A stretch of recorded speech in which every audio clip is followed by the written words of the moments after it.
ازاي احسب جرعات الانتيبيوتكس للاطفال، وخصوصا بنتكلم تحديدا دلوقتي على الفيروس. احنا دلوقتي هنشرح الانتيبيوتكس اللي بتتاخد عن طريق العضل او الاي في، ولكن لازم اعرف انا هدي الجرعه ازاي. نص الامبول، طب تلات ارباع الامبول، طب الامبول الجرعه بتتحسب ازاي؟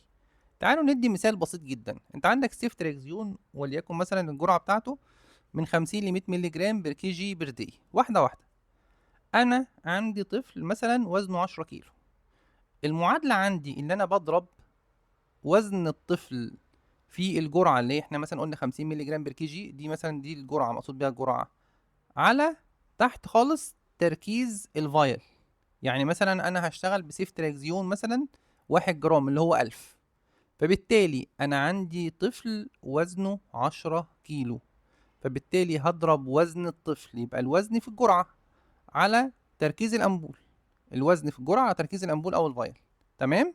يبقى إذا وزن الطفل 10 في الجرعة، هشتغل على 50 مللي جرام بر كي جي بر داي، يبقى 50، يبقى 10 في 50 يديني فوق 500 على الفايل. والله أنا عندي سيفتريكزيون زي ما نشرح مثلا في منه ال 500 وفي منه ال 1000. أنت عندك هتشتغل بال 500، يبقى اقسم على 500 يديك الإجابة واحد. يبقى فوق 10 في 50 يديني 500 على 500 اللي هو تركيز الفايل اللي هديه، يبقى واحد. معنى كده إن هو هياخد الفايل كامل، هياخد العبوة كاملة. حلو كده. طيب هتقولي يا دكتور ما هي دي سهله، ما هي دي مديانا فايل مظبوطه.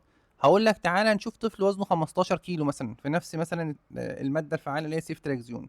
هنضرب ال 15 في 50 هيديني 750. طبعا بقى هستخدم فايل اكبر عشان يكفي.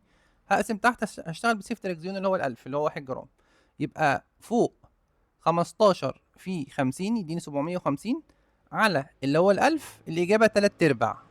يبقى في الحاله دي انا هدي الطفل 3 ارباع الفايل. اظن الموضوع سهل جدا وبسيط. يبقى اذا وزن الطفل في الجرعه اللي موجوده في البروتوكول او جايد لاينز عندك، انا اديتك مثال مثلا وليكن هو السيفتراكزيون على تركيز الفايل. وقلنا الفرق بين الفايل والامبول. معلش احنا بنتكلم في الحاجات البسيطه، اتفقنا نقول كل حاجه.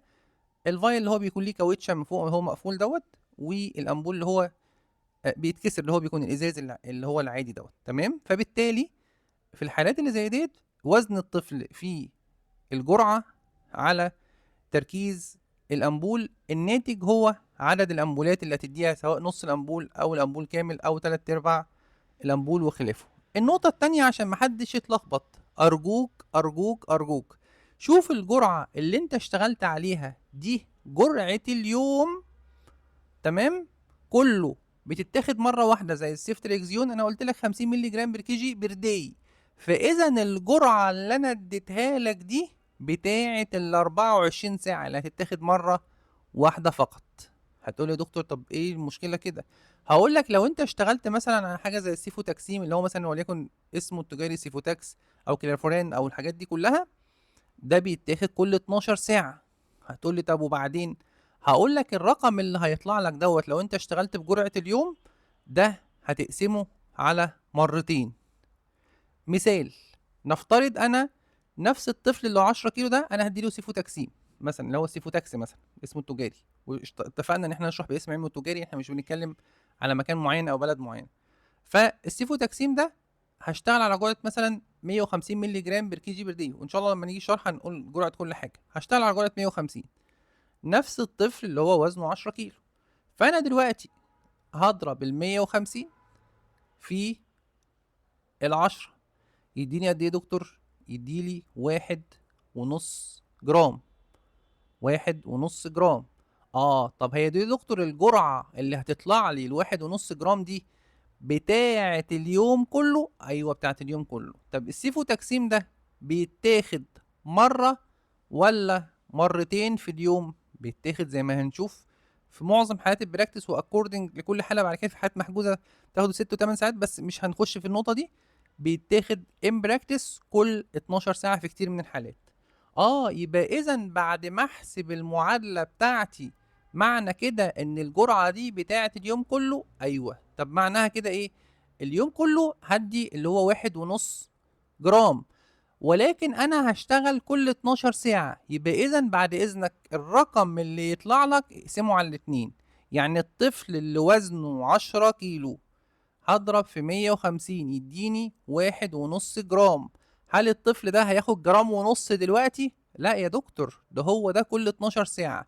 معنى كده ان هو ياخد 3/4 جرام اللي هو 750 مللي جرام دلوقتي، و750 مللي جرام بالليل. فبالتالي هجيب الامبول اللي هو السيفوتاكسيم اللي هو السيفوتاكس 1 جرام، وادي 3/4 الفايل دلوقتي، و3/4 الفايل بالليل. تمام، او بعد 12 ساعة طبعا حسب انت بدأت الجرعة الاولانية امتى.